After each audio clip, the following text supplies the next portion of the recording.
चमनपुर गांव में गोपी अपनी माँ के साथ रहता है। गोपी बहुत ही दुबला पतला और कमज़ोर है।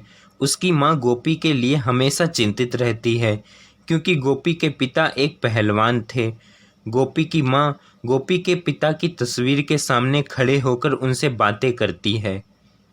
गोपी के पिता, आप तो चले गए हमें छोड़कर इन हालात में, और गोपी भी शरीर से इतना कमज़ोर है, मुझे कुछ समझ नहीं आता, मैं क्या करूं?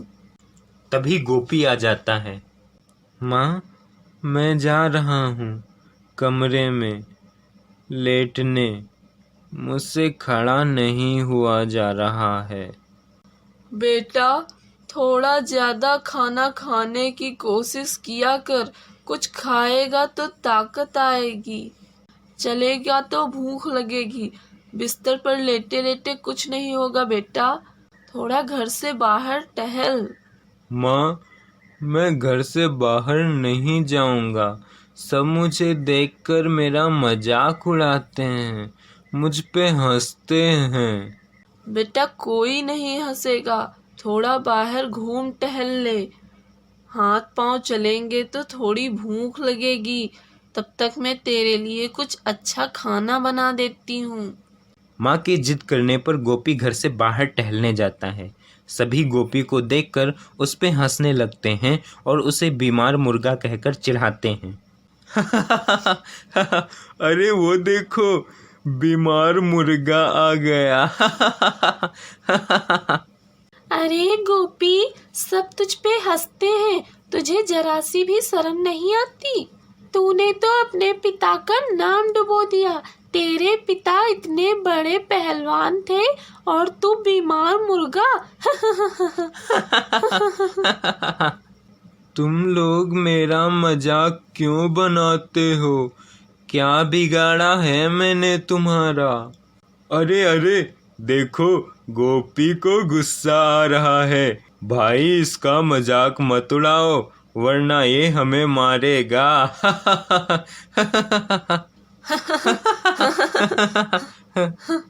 हाँ हाँ, मैं मारूंगा। अरे अरे, देखो, गोपी की हिम्मत तो देखो, हमें मारेगा। बेटा, मारने से पहले थोड़ा खाना खा लो, क्या पता थोड़ी ताकत ही आ जाए। शायद। गुस्से में गोपी उन लोगों को मारने की कोशिश करता है, लेकिन वे लोग ही गोपी को पीट देते हैं। मार खाकर गोपी रोता हुआ घर आ जाता है और अपनी माँ को सारी बात बताता है। इसीलिए मैंने आपसे मना किया था माँ कि मैं बाहर नहीं जाऊंगा, पर आप नहीं मानी। सब मेरा मजाक उड़ाते हैं। कोई बात नहीं बेटा, आज हमारे दिन ऐसे हैं, पर हमेशा नहीं रहेंगे। ऊपर वाले के घर में देर है, अंधेर नहीं। एक दिन हमारा भी समय फिर से आएगा। तभी एक आवाज आती है, भिक्षाम देहि।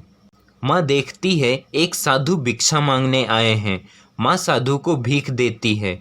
तभी साधु माँ से पूछते हैं, देवी, क्या बात है? आप बहुत चिंतित लगती हैं।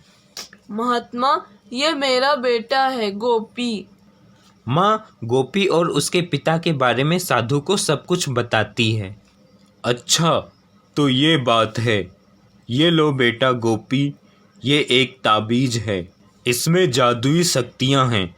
इसे पहनकर तुम अपने पिता की तरह पहलवान बन जाओगे, परंतु तुम कोई साधारण पहलवान नहीं, जादुई पहलवान बनोगे। और याद रखना, अपनी शक्तियों का उपयोग सिर्फ अच्छे कार्यों के लिए करना। जी साधु महाराज, जैसा आपने कहा है मैं वैसा ही करूँगा।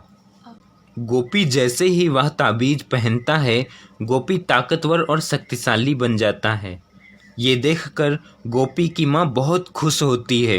गोपी अपनी ताकत से सभी की मदद करता है और सभी गोपी को देखकर चौंक जाते हैं। एक दिन गोपी को मारने वाले लड़के मिलते हैं।